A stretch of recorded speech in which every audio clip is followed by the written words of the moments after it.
Hello and good evening and welcome to UBC News tonight on this 30th day of April 2025. I'm Lauryn Masika Kazimoto and my colleague in sign language interpretation, Yusuf Senyomo, do welcome you to this news bulletin. But before we get down to business, let's first take a look at the top stories tonight.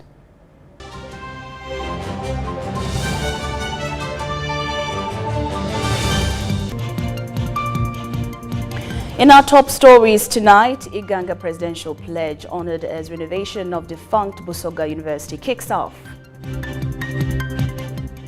Mafabi, 3 others pick FDC party presidential forms. Government wants business startups to be exempted from taxes for 3 years.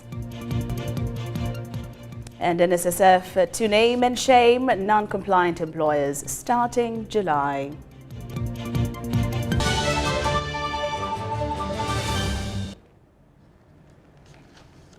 Good evening once again and welcome. Now with our first story this evening, people in Karamoja are excited to host the first ever National Labour Day celebration in their sub-region since independence. The celebrations will be held at Nakale Playground in Loregai, sub-county Nakapiripirit district. Now all is set for Labour Day celebrations in Nakapiripirit district. Now President Lauryn Masika Kazimoto is expected to be the guest of honor. Vice President Jessica Lupo, Speaker of Parliament Anita Among, among other dignitaries, are expected to grace the occasion. All is set for tomorrow's International Labour Day celebrations at Nakale Playground, Nakapiripirit District, Karamoja Sub-Region. The event is organized under the theme, Consolidating on Gains of the Parish Development Model for Increased Productivity and Inclusive Job Creation. President Yoweri Kaguta Museveni is expected to be the guest of honor. The celebration will also be graced by Vice President Jessica Alupo, Speaker of Parliament Anita Among, among others. We have gone around villages, mobilizing people, from them the CDF and the entire UPDF High Command. They will be joining us for the celebration in Nakapiripirit. This is the first time in history that Karamoja is hosting National Day celebrations. To be honest, it's the first of its kind. This is the first of its kind, and it's 1 in a million times that functions have been there in the country. Nakapiripirit district is hosting for the first time an international function as since big independence. as this, before even independence, it was not there. The people in this region are very. We are privileged to have this day, and we are very happy. And it's the first of its kind to happen in Karamoja since the colonial time. The State Minister for Labour and also Nakapiripirit District Woman Member of Parliament, Esther Davinia Anyakon, and the State Minister for Children, Baram Barugahara, called upon people to attend the function. I want to invite all Ugandans from all odds of life to come to Nakapiripirit so that you see the beauty.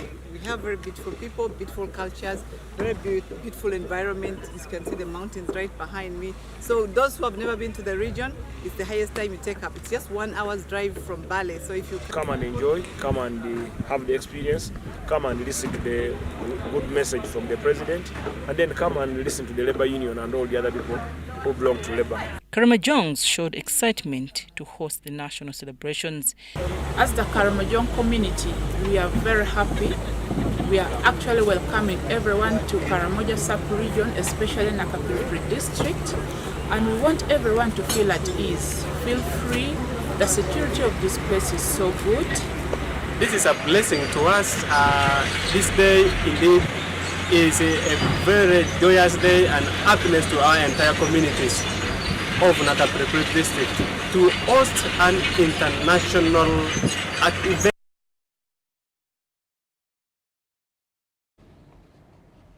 We apologize for the unclear videos right there. Well, with more news this evening, President Museveni has fulfilled his pledge to the people of the Busoga sub-region by initiating the renovation of defunct Busoga University, which was recently taken over by government. The groundbreaking ceremony was officiated by Minister of State for Primary Education, Dr. Joyce Mariku Kaduchu, officiated the university main campus in Iganga.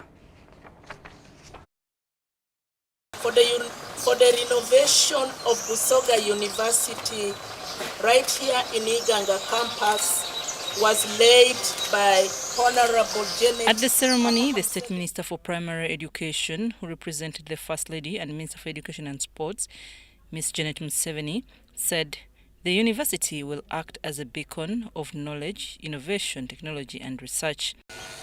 This university will not only educate students from this region, but the entire country. The university will also strengthen the region by fostering research, creating job opportunity, and driving regional development. Kadoki reaffirmed government commitment to establish institutions that will shape the education future. Thank you for your commitment and your unwavering belief in the power of education. Together, we are building more than a university, we are shaping the future. The third Deputy Prime Minister, who doubles as the woman member of Parliament for Mayuge District, who also witnessed the historical moment, commended government for the support towards education excellence. Baby for all of us. It is a baby for His Excellency General Yoweri Kaguta Museveni. It's a baby for members of Parliament who are here. It's a baby for the Ministry of Education. The institution will serve a critical role in advancing Uganda's Vision 2040 and indeed fulfilling our aspiration as a nation. I want to salute all the leadership of Busoga and beyond for being with us in championing the cause for Busoga University. The renovation works are executed by the UPDF Engineering Brigade, valued at 3.7 billion shillings, which is known for delivering quality works. The university is expected to be opened in August 2025 to start admitting students.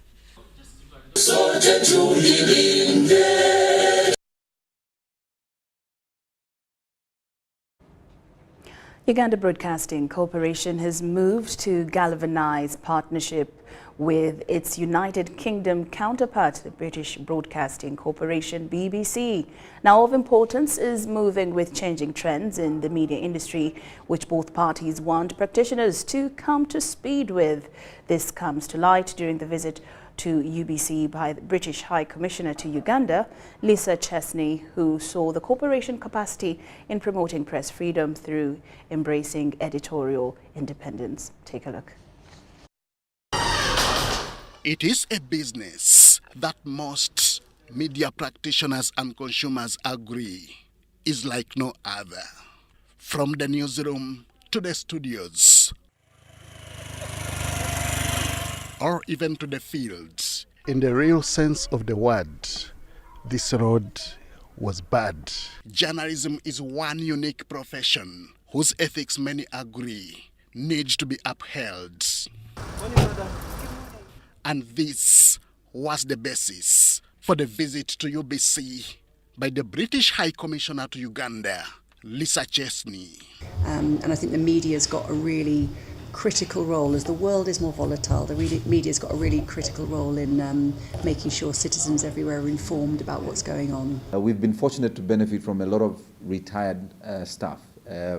Each year we retire a couple of staff who have helped build capacity for our people. But we think the experience of the BBC and the experience of the other media agencies within the UK would go a long way in supporting our young teams understand the dynamism of new journalism. As she was taken on a guided tour in and around UBC, the lady from UK could not hold back her contentment with UBC's capacity. I think the media is a really important part of every country, whether that's the UK or Uganda. I know businesses in the UK are interested in what's happening in the media scene, and we certainly are too. So that's what I've been doing today, getting a tour of the premises, hearing about some of the challenges there are in the media landscape, some of the opportunities. The visit was meant to strengthen already existing partnership between UBC and BBC. We spoke to their support to some of our projects, for example, climate action, We are keen as a national broadcaster to support government's efforts in protecting our people and safeguarding our Ramsar sites and environment portfolio. And so we are looking to build on that relationship. But I think my message to everybody out there is think wisely about choosing your media sources. Engage with a range of media sources that focus on fact-checking and focus on responsible journalism. In freedom, they trust. In practice, they live. But in accuracy, they believe. Henry Okrut, UBC.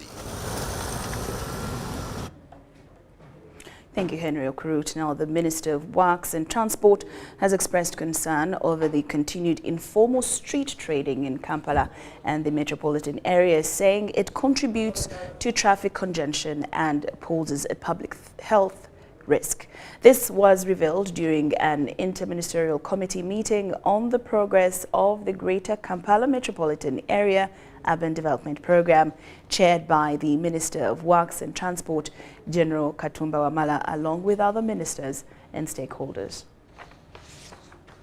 The government is considering adopting an approach that encourages the citizens to voluntarily donate part of their land without compensation to facilitate the speedy implementation of infrastructure development projects. This follows a revelation by the minister in charge of Kampala and Metropolitan Affairs, Misa Kabanda, who stated that over 75% of the people affected by the Greater Kampala Metropolitan Area Urban Development Program were willing to offer their land freely to allow road construction. Honorable colleagues, this meeting today is here to implore you to support the program activities in championing right of way along the infrastructure corridors. Works and Transport Minister General Katumba Wamala says adopting this model will help address the stalling of government infrastructure projects, often caused by failure to adequately compensate property owners. Communities have been convinced with a lot of pain to give land.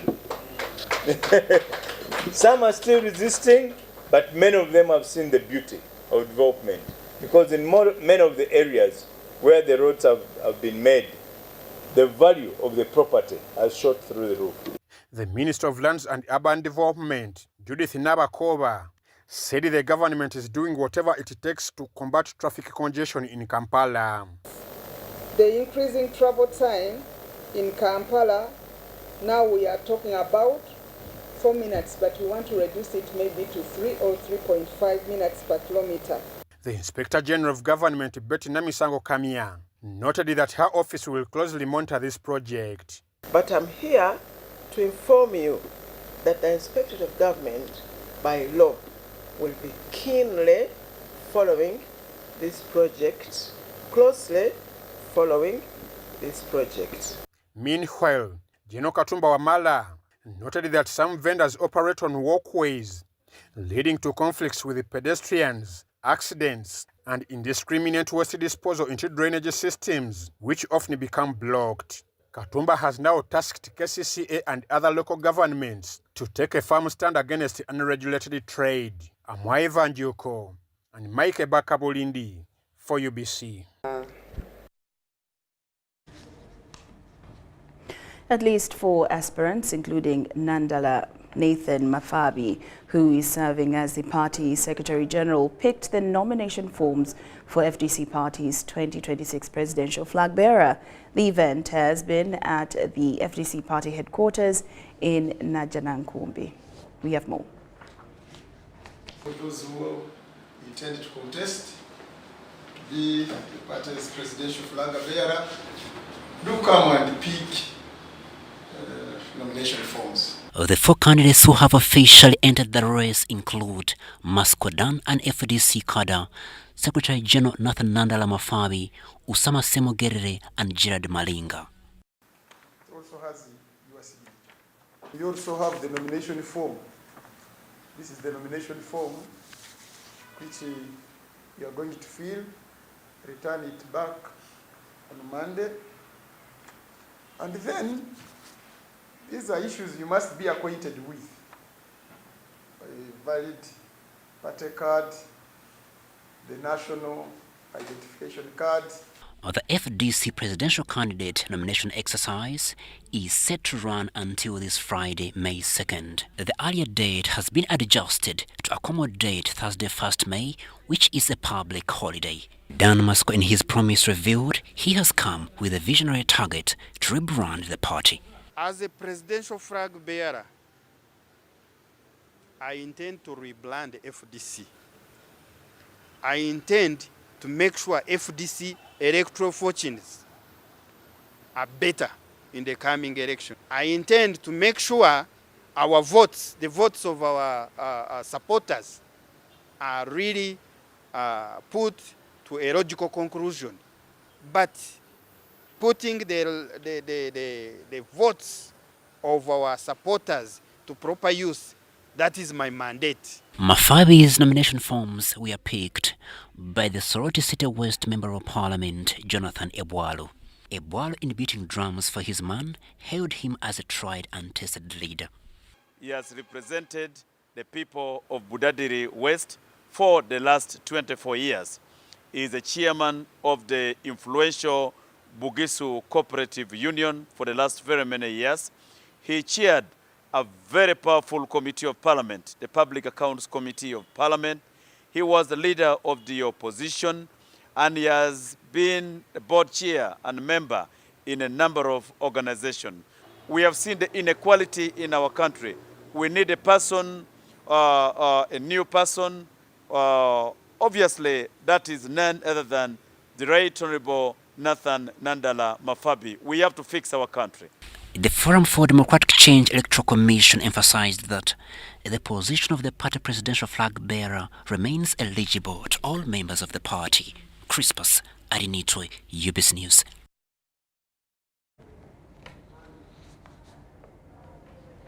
The Parliamentary Public Accounts Committee Central has blamed the Ministry of Local Government for failure to account for the various projects under its docket.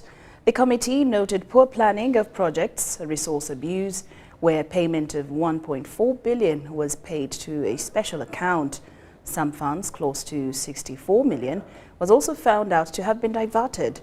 The committee, chaired by Mwanga Chibombi, cited fraudulent operations in managing various projects, especially road construction, among others.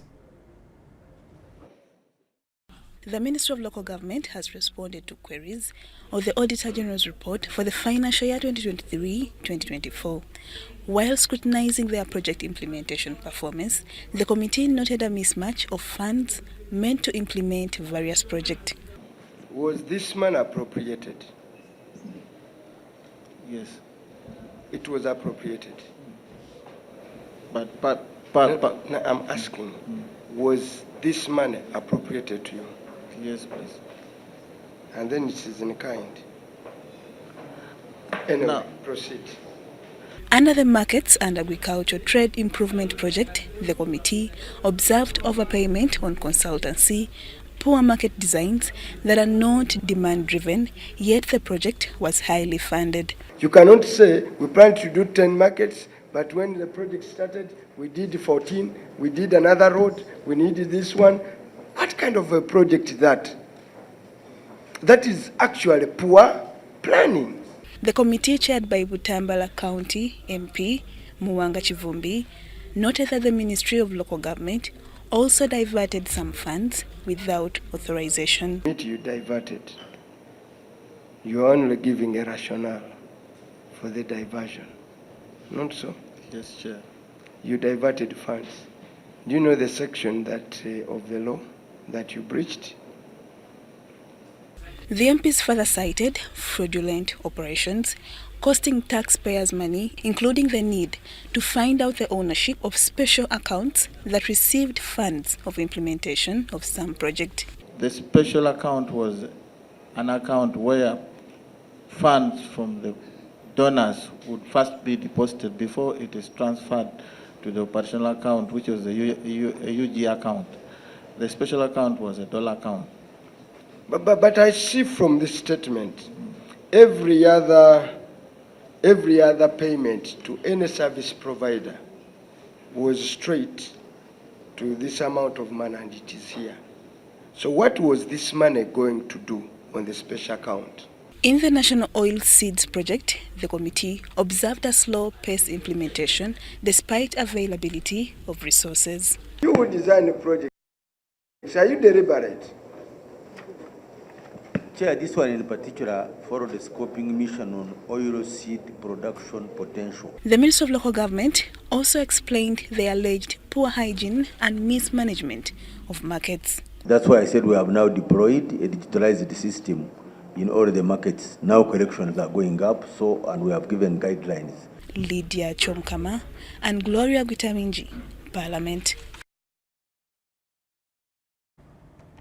Uganda's Vice President, retired Major Jessica Lupo, has today held discussions with senior leaders of the East African dioceses of the Ethiopian Orthodox Church in her office in Kampala.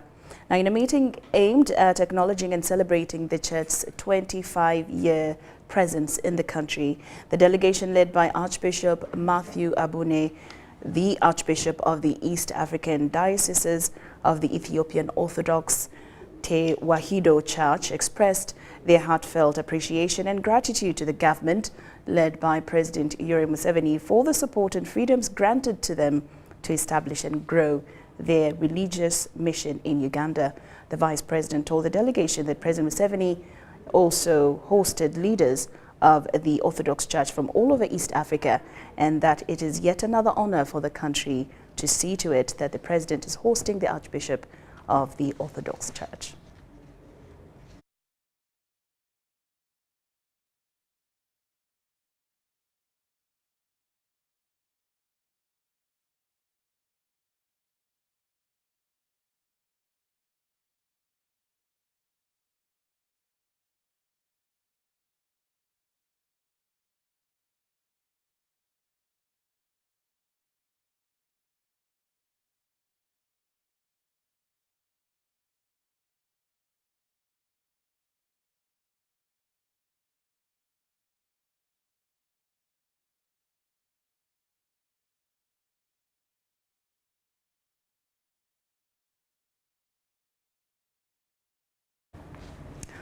Yes, UBC News tonight. Now, the State Minister for Foreign Affairs in charge of international relations, Okello Oryem, has called on academia to profile the significance of Uganda in the regional collaboration and conflict resolution while launching the postgraduate diploma in diplomacy and international relations, a new course at Uganda Management Institute. Oryem highlighted the undocumented influence of Uganda in the quest of regional peace. We have the details. We propose that this country develops a philosophy. And beyond that, we think that the entire curriculum, from the time you start schooling to the time you finish, must be competence-based. Right now, Your Excellence, it is truncated. It is competence-based now in secondary, up from senior 1 to senior 4. It is not competence-based from senior 5 to senior 6. It is not competence-based in university. It is knowledge-based. When you come to the primary section, it is thematic from P1 to P4. It is subject from P5 to P7. I was particularly intrigued, Your Excellence, with the issue of school feeding. Oh. School feeding. Yes. School feeding is happening in schools using different methods. But the majority of the schools we went to, kids don't eat. During lunch, some of them take water, some of them play around, but there's something common. Money is being collected for school feeding. Those who collect eat. Those who don't collect, they were telling us that they eat air. That is the economic case I would like to present to you, Excellency. That if we put 1 trillion in school feeding, I can assure you of more than 3.5 in return on the other side. The difference in pay between the science and the arts. They appreciate science teachers can be paid more, but not the margin. Now, what brings the other problem in administration You get a head teacher, he says, I was here with my science teacher here and my other. Now, this teacher of mine, he gets 4 million, and me, I get 800,000 or whatever. And it's like, who are you?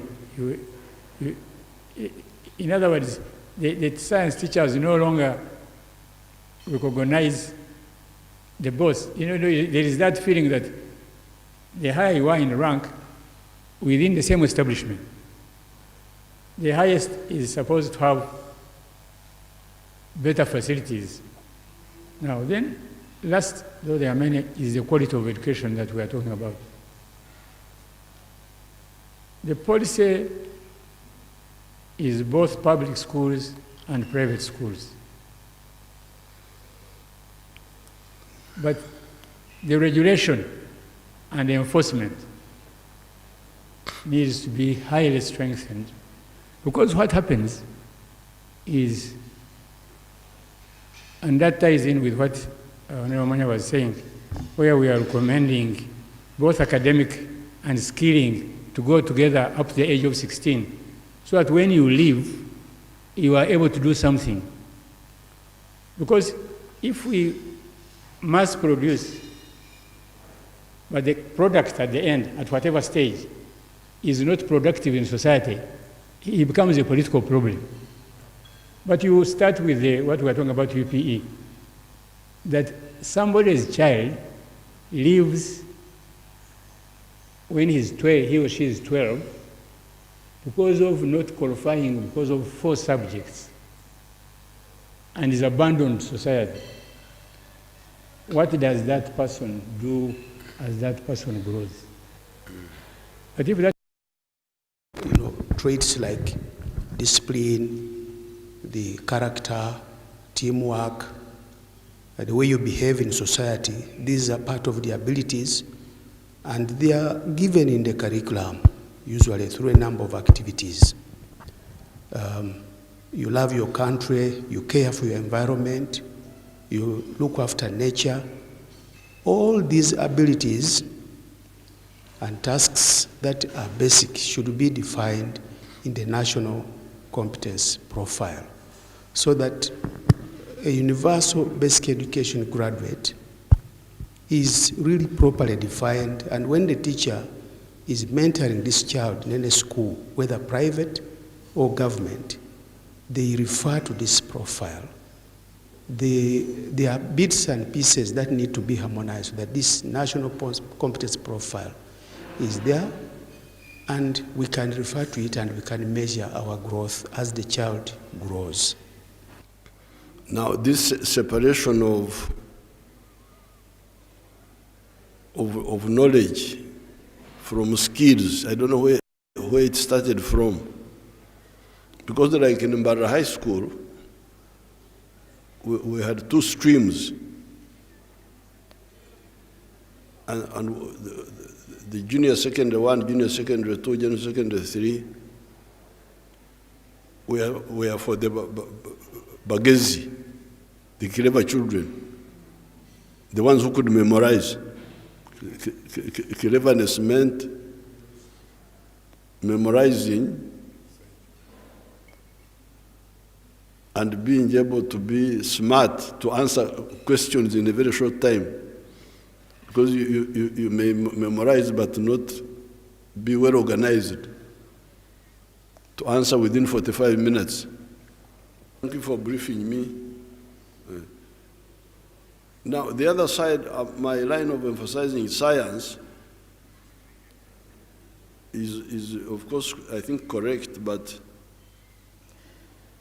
it should be not just science, but as part of the way of life for the whole society, not just, yes, you can have people who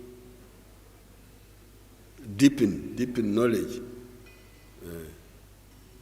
but everybody should, as you say, by age 16, everybody should be able to be useful. They can have their music, they can have their specialization, but have at least a minimum of usefulness.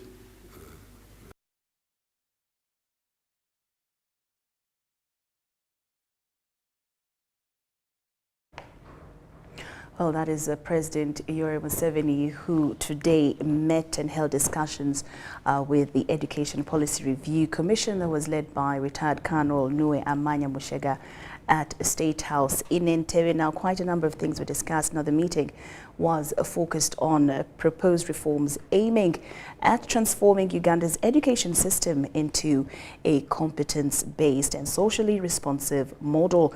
Now, a major concern that was raised in this meeting was the inconsistency and inadequacy in the school feeding programs, especially in government schools. But of course, President Museveni welcomed the insights and also affirmed the need for a life-oriented education system, where he reiterated the emphasis of sciences that should not stand in isolation but be part of a broader societal development agenda.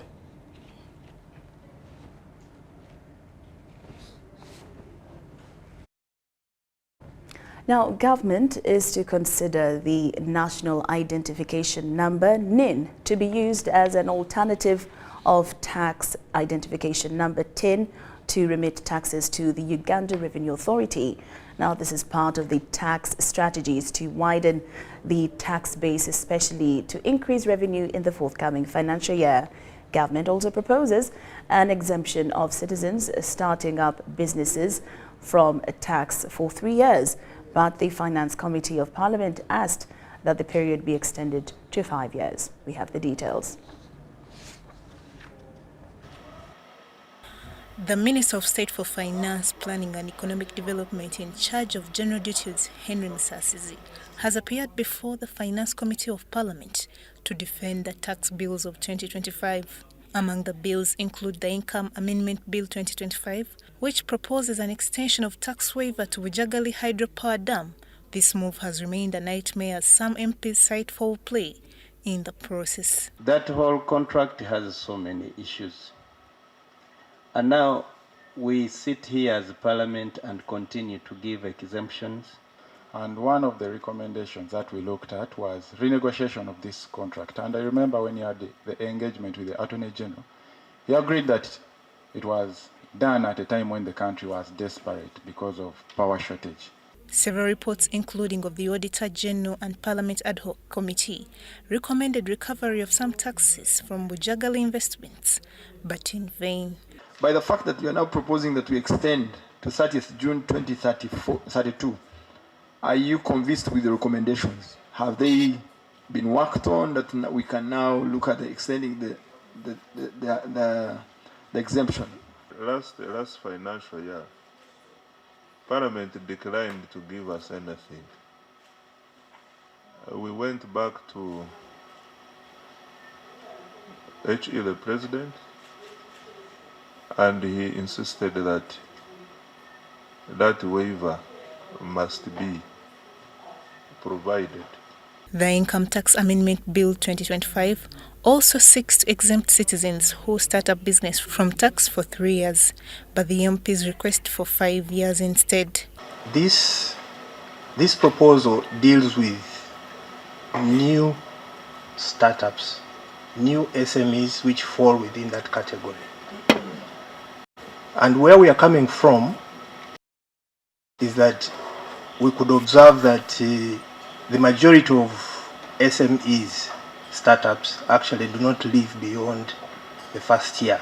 The move is to increase market access, especially to the East African region, since the citizenship covers East African community. And that's what we already have, even for all the incentive within the tax laws. Members, let's first listen from the Minister. I want to plead with the committee that much as we want to be Ugandans, we should know that in terms of market, we are looking at the East African community market. The Uganda Revenue Authority is looking at considering the use of NIN numbers to remit taxes contrary to the TIN numbers. They were having problems. So this would facilitate especially those up country But the question is, your current system with all these major problems you talked about, can you hold all that information?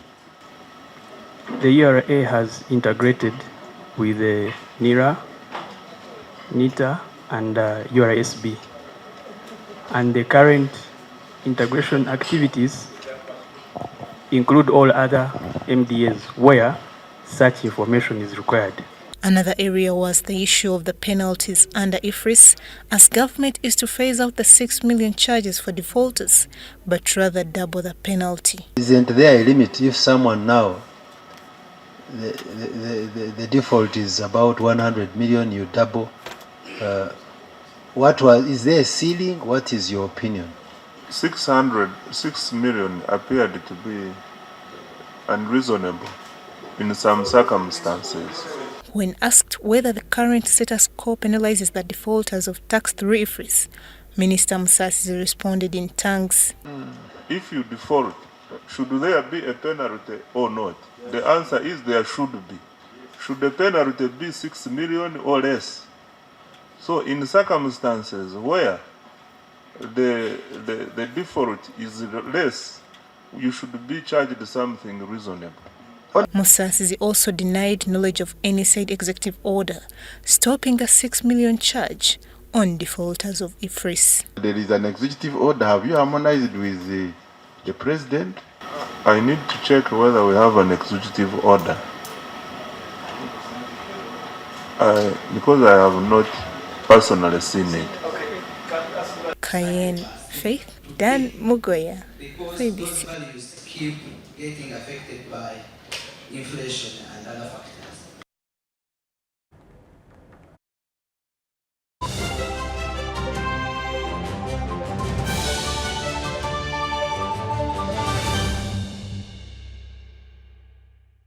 Big thing about the MTN Super. Wali yakapia musite wali yakapia.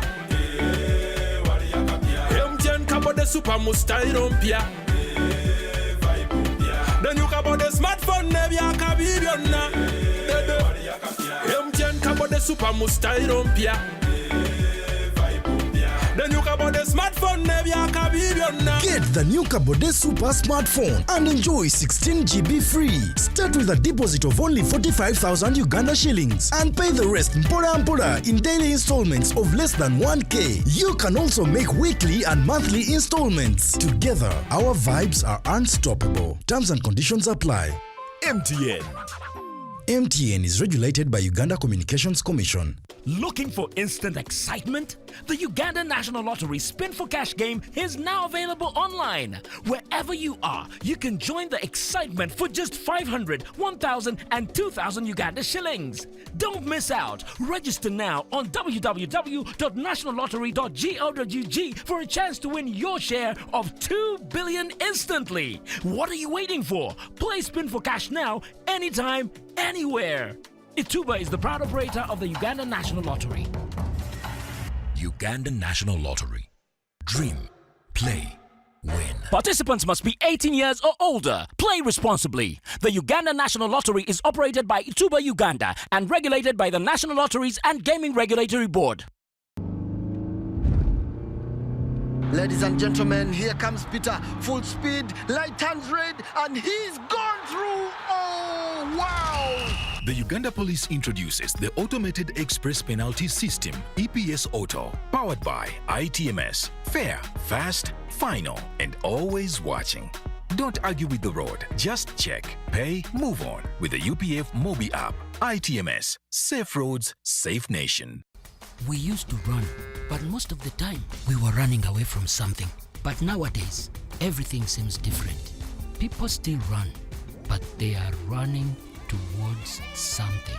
They run to test their limits, to break new records. And when we do it right, we inspire others. The inaugural Coffee Marathon, uplifting rural coffee women, 24th May at Africa Coffee Park, Ntungamo. Come, let us run. To register, dial *217 *413 #. Choose option 4. Or scan the event QR code or visit the website to choose the race options. Brought to you by Inspire Africa Group.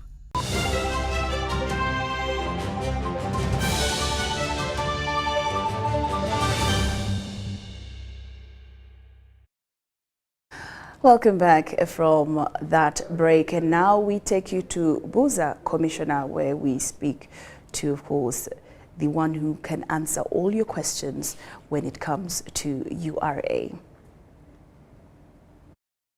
Buza Commissioner. Thank you. So the next question is from a gentleman called Andiyadu Christopher from Kira. And Christopher is asking about tax identification number. His first question is, how can I get a TIN? His next question is, what are the essential requirements for getting a TIN? Now, Christopher, URA has fully automated the process of getting a TIN. First of all, a TIN is a tax identification number. This is unique for every taxpayer. So you can get this TIN as an individual.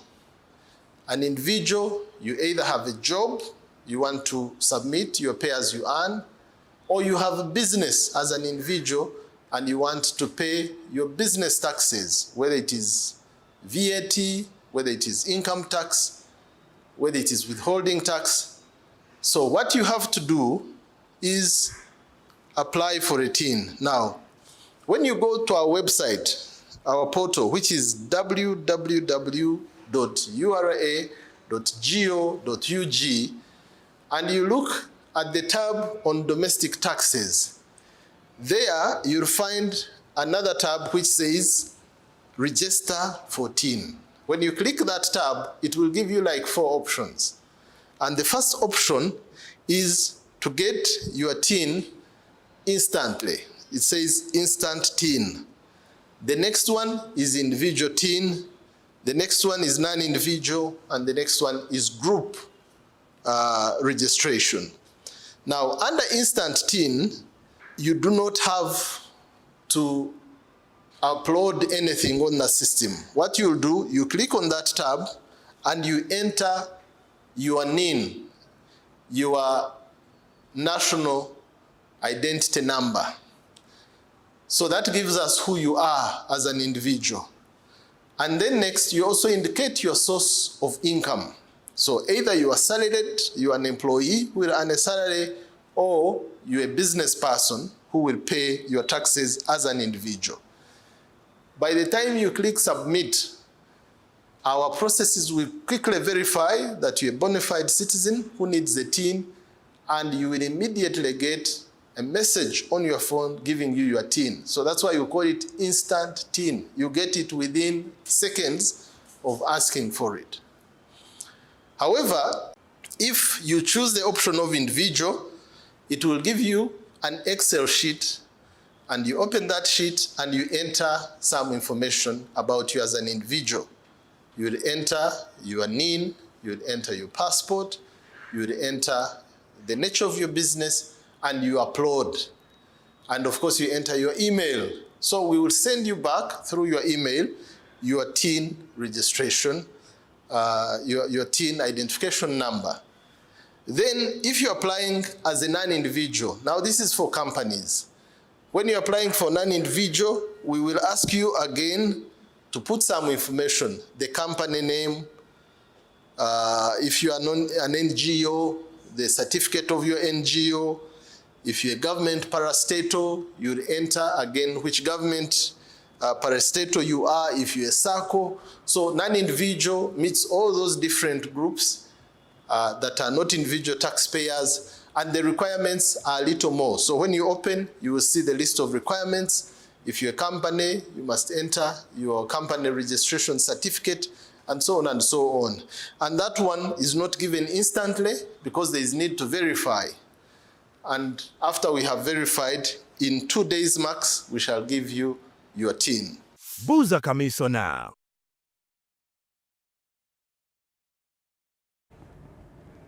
Well, yes, keep those questions coming in, and the Commissioner URA will be able to answer your queries and your questions. Well, UBC News Tonight does continue. The National Social Security Fund is moving to enforce strict compliance with labor laws in Uganda, including NSSF payment The NSSF Chief Commercial Officer, Godfrey Sajabi, says the move aimed at reducing exploitation of workers will see non-compliant employers named and shamed effective July 2025. This was revealed during the annual Investors Baraza at Namamve Industrial Park, where Investment and Privatization State Minister Evelyn Anite encouraged employers to pay their workers decently. You will see them actively going about their duties, whether in factories, offices, or even farms. But not all may be contented with what they take home or even what they save for the future. Why? Because some of their employers are not compliant with the labor laws of Uganda.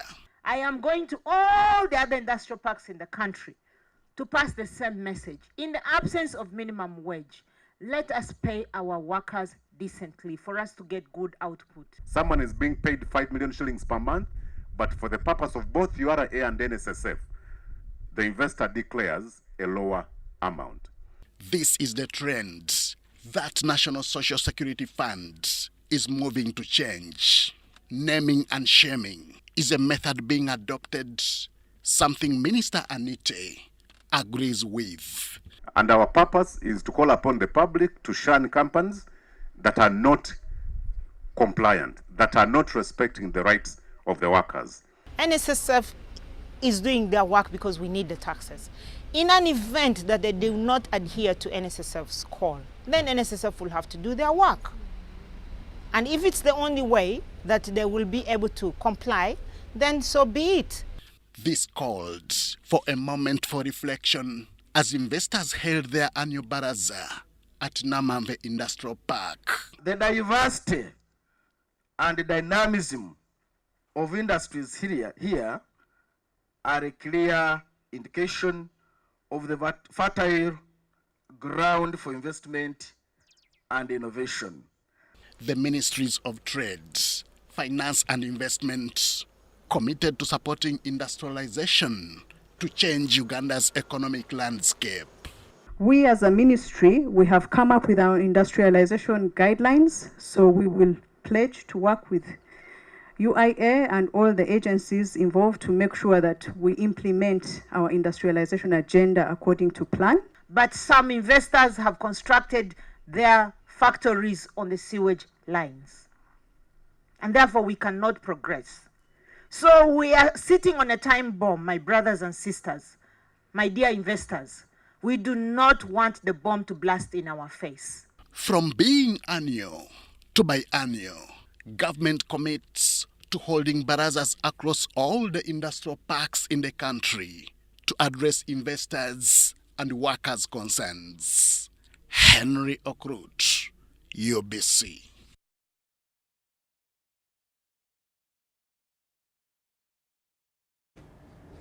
Dr. Sam Mayanja, the Lands State Minister, has halted the eviction of more than 20,000 residents in Kabale Sub-County, Hoima District, who were facing the threat of forceful eviction from their ancestral home.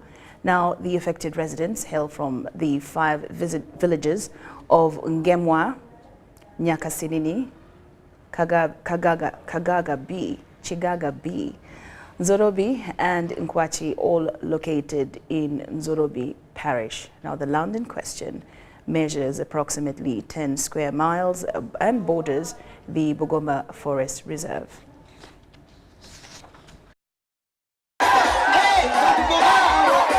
The community, which has lived in the area since 1940s, claims that on January 15, 2025, officials from the Bunyoro Kitara Kingdom arrived with surveyors and attempted to survey the land without the residents' consent.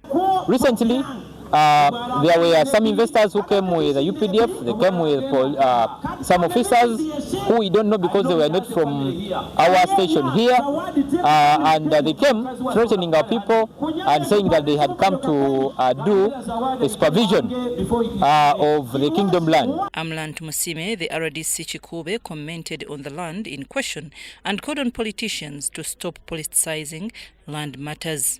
Government pa NRM.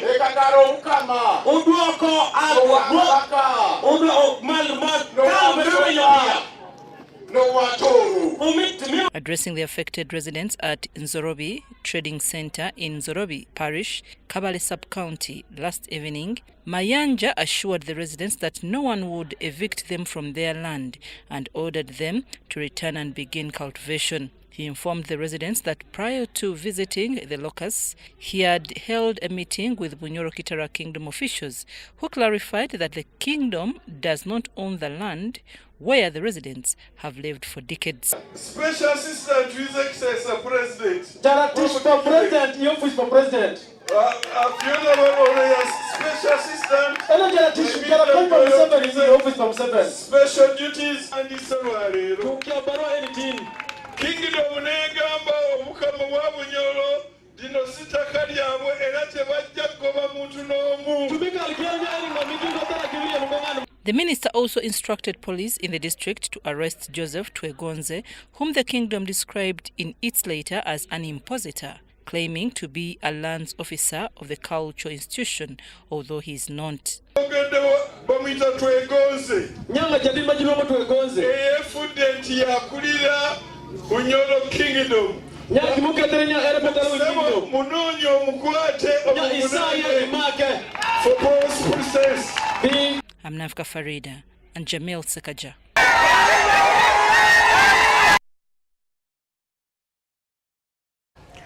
The 2025 cycle of the Sha Shing Financial Literacy Program for primary schools was officially launched at Buganda Road Primary School with a renewed commitment to empower young learners with essential money management skills. We have the details in this report. We as children, it helps us because sometimes at school they ask for requirements. And our parents actually have money, but it's not enough. Representing the Ministry of Education and Sports, Teacher Education and Training Department, Alain Abenaitwe, pledged the ministry's support in closely monitoring the implementation of the program across schools to ensure its impact is sustained. So we have had several workshops. Teachers who are here, you can witness. Every time we call you for a workshop. But I want to tell you that this program is totally different from what we have been having. Why am I saying this? One, it is touching on the lives of the parents, it is touching on the lives of our pupils, it is touching on the lives of our teachers. Rachel Mwagale, CEO of Junior Achievement Uganda, emphasized the importance of teaching children's foundational financial concepts. To learn the proper way of spending money. Because when we do, then we empower ourselves and we empower our communities and we empower our lives. Empowered lives are successful lives. Our purpose can only come through empowerment. So when we empower ourselves with this knowledge, there is no way that you are not going to succeed. Peter Andrew Mogarura, Head of Marketing at Prudential Uganda, highlighted the long-term impact of the program. We've been doing this initiative for about 6 years now, or 5 years. We've impacted close to 20,000 pupils across schools in Kampala, Wakiso, Mukono, Kayunga, Masaka, Entebbe. We're going to add Bugisu region this year. And a total of that is about 21,000 students that we've impacted. Junior Achievement Program Manager and the Headmaster of Buganda Road Primary School expressed gratitude for the opportunity to host the launch and for the value the program brings to their learners. It's noted that 96% of the parents believe that it's important for their children to learn about money management skills. So, for academicians or scholars, that would be justification enough for our program to be launched. To inculcate that into our young learners, you are doing us proud. It's a great job. You need an applause. The Chaching program, developed for primary school learners, continues to grow as a key pillar in advancing financial literacy among Uganda's youth. Mary Namkose, Vincent Wamondo, UBC News. This opportunity to officially QBC News Tonight takes a very short break, but return with more stories after these messages.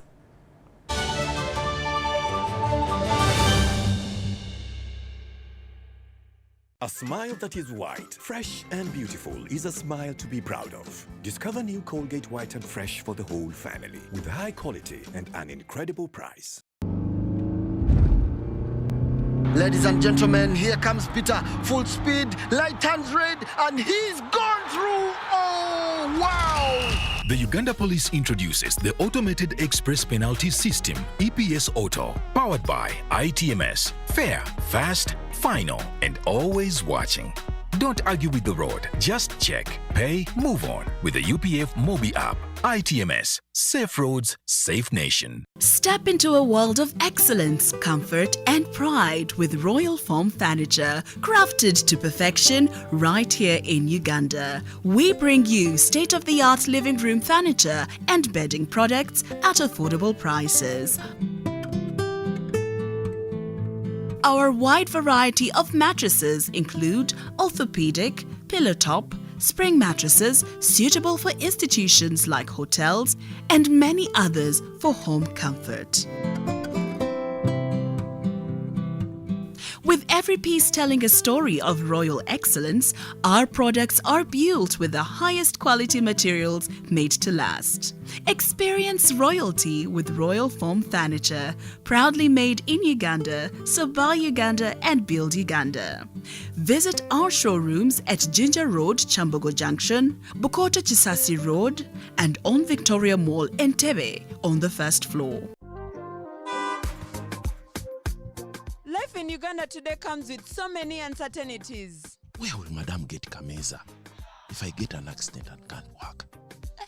If anything happens to me, what will Junior eat? Yeah, Kale Musa is still in the hospital. Guy is missing a lot of money here. With a monthly payment of only 3,000 shillings off your Equity personal account for EquiLife insurance, you will be entitled to 50,000 shillings hospital cash per night spent in a registered facility, up to 20 nights every year. And your family will receive 3 million shillings in case of your death. Visit your nearest Equity agent to sign up today or call 0312 327 000 for assistance. Hey, Okero. Hey, Kajambo. Mukasa. Where are you going with the family? Oh no. Hey. We are on our way to the polling station. The Electoral Commission is displaying the National Voters Register. And I need to make sure my name is on it. And Sophie here wants to confirm her voter details. We are all warming up for elections. Okay. What about these young men? I can see you. These ones are no longer boys. They are now men. Last election, they were too young to vote. But now, they are ready to vote. Mukasa, you have really inspired me. Now let me also go home and pick my wife so that we can check the details in the register. Okay. See you on the polling station. The National Voters Register will be displayed at your polling station from 25th April to 15th May 2025. Please do not miss this chance to confirm your polling station and your voter details. Report the dead for removal from the register and those who appear more than once. Every vote matters. This message is brought to you by the Electoral Commission of Uganda.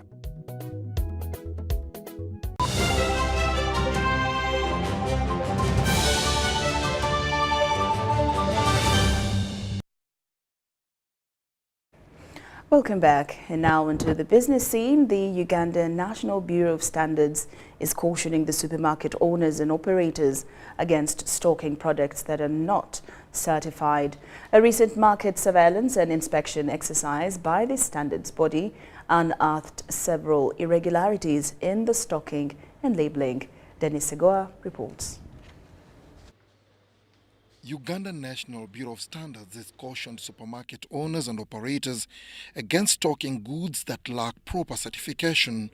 This warning was issued during an interface with supermarket owners and operators within Kampala and Greater Kampala to address import inspection processes based on the 2022 regulations. As the loopholes have been that some items actually come here without certificate of conformity. come into the country without certificate of conformity. And when they reach here, they have to go through all the tedious processes of sampling, testing, and waiting until the samples are out. And sometimes samples come out from the lab when they are not when they are showing actually failure. This meeting is vital to enhancing quality standards and ensuring consumer protection for a safer shopping experience, says Sylvia Chirabo, the Principal Public Relations Officer at UNBS. Some new players in the supermarket sector are stocking products that are not certified, and sometimes when they have stock that has expired, they take advantage and sell this to unsuspecting consumers, and yet this is not acceptable. As the population grows and supermarkets and mini-markets rapidly increase across the country, the business community have become an easy target for unscrupulous dealers who supply uncertified or substandard products. Unfortunately, this puts retailers at risk during inspections. The standards body is intending to listen to the business community, understand the areas of improvement for a win-win situation. One producer was caught and going to be fined because of not satisfying his products, and the same producer was saying no. The one who should be fined is the supermarket where those products were found. They are educating us over how it works and how we as supermarket owners can really comply, because it's an initiative by government to ensure that we work together with UNBS in ensuring that we comply.